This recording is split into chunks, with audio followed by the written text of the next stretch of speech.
Sumalang na rin sa BTA Parliament ang Parliament Bill No. 365 o ang Datu Halun Sakilan Memorial Hospital Upgrading Act of 2025 kung saan isinusulong na maging Level 2 hospital ang paggamutan na may 200-bed capacity mula sa kasalukuyang 50-bed capacity.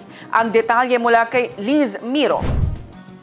Itinutulak ni Deputy Speaker John Anthony Lim ang Parliament Bill No. 365 o ang Datu Halun Sakilan Memorial Hospital Upgrading Act of 2025.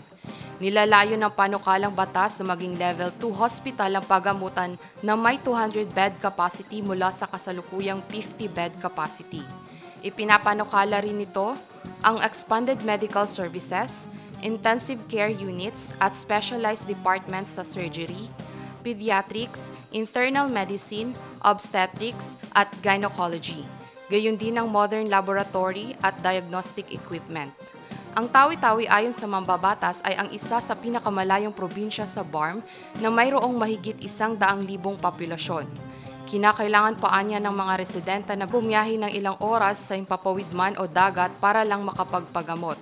Ang proposed bill ay co-authored ni Deputy Speaker Don Mostofa Loong, Benjamin Loong, Hashemi Delangalen, Kadil Sinolingding Jr., Suharto Ambuludto, at Deputy Floor Leader Jose Lorena.